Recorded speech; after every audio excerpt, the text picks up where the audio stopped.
안녕하세요. 하나님의 말씀을 배달합니다. 요교회 박연성 목사입니다. 오늘 묵상할 본문은 사도행전 21장 27절에서 40절까지의 말씀인데요. 제가 27절에서 30절까지 봉독하고 함께 묵상하도록 하겠습니다. 그 이래가 거의 참에 아시아로부터 온 유대인들이 성전에서 바울을 보고 모든 무리를 충동하여 그를 붙들고 외치되 이스라엘 사람들아 도우라. 이 사람은 각처에서 우리 백성과 율법과 이곳을 비방하여 모든 사람을 가르치는 그자인데 또 헬라인을 데리고 성전에 들어가서 이 거룩한 곳을 더럽혔다 하니, 이는 그들이 전에 에베소 사람 드로비모가 바울과 함께 시내에 있음을 보고 바울이 그를 성전에 데리고 들어간 줄로 생각함이로라. 온 성이 소동하여 백성이 달려와 모여 바울을 잡아 성전 밖으로 끌고 나가니 문들이 곧 닫히더라. 바울은 길고 긴 선교 여행을 마치고 예루살렘으로 왔습니다. 하지만 예루살렘에 오는 데까지 쉽지는 않았습니다. 왜냐하면 오늘이 있기 전 아가보라 하는 선지자가 바울이 메고 있던 띠를 가져다가 자기의 수족을 잡아매고 말하기를, 성령이 말씀하시되 유대인들이 당신을 이처럼 결박할 거라는 예언을 했기 때문입니다.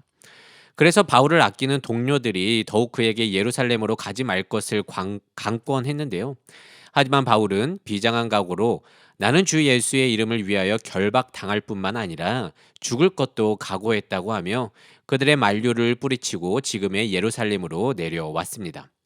하지만 오랜만에 온 예루살렘의 상황은요, 그리 좋지 않았습니다.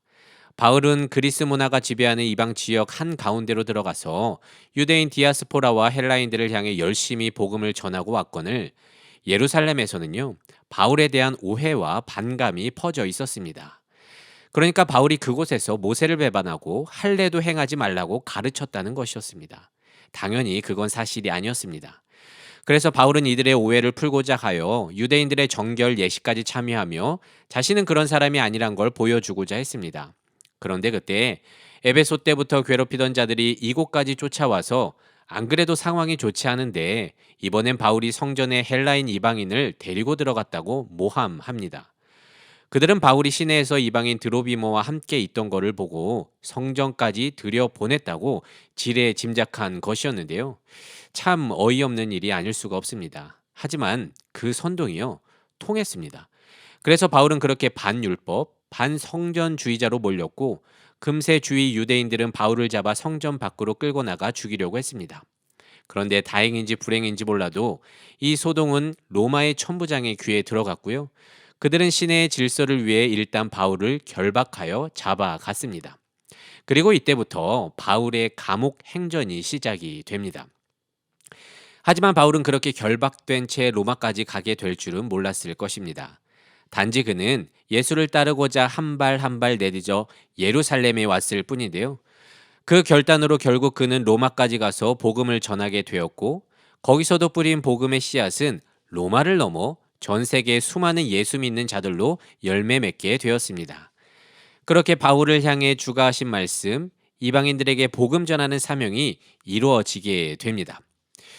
그런데 여러분 생각해 보세요. 바울이 예수를 따르고자 하는 예루살렘 행을 결단하지 않았다면, 그렇게 사명을 감당하기 위해 그리고 주의 일하심을 보기 위한 모험을 하지 않았다면 그의 인생에서 로마의 역사는 보지 못했을 것입니다.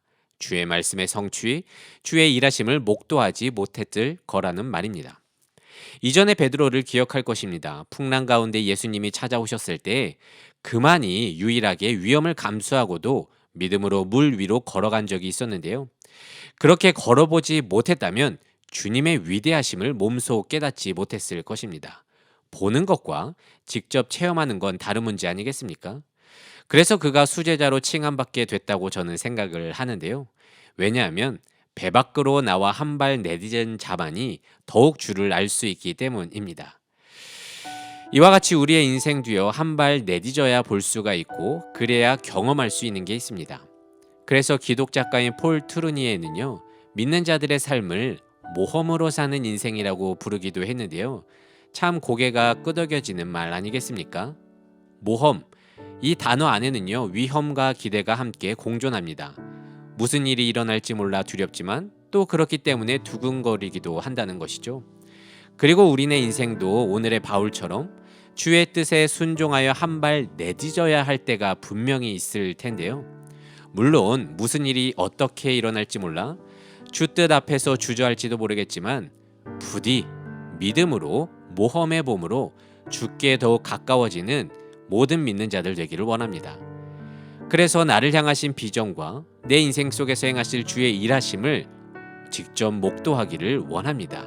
그래서 오늘도 이 말씀을 묵상하면서 누구보다 주와 가까운, 그래서 주의 뜻을 이루는 축복의 통로가 되는 모든 요셉 청년부 되기를 진심으로 소망합니다.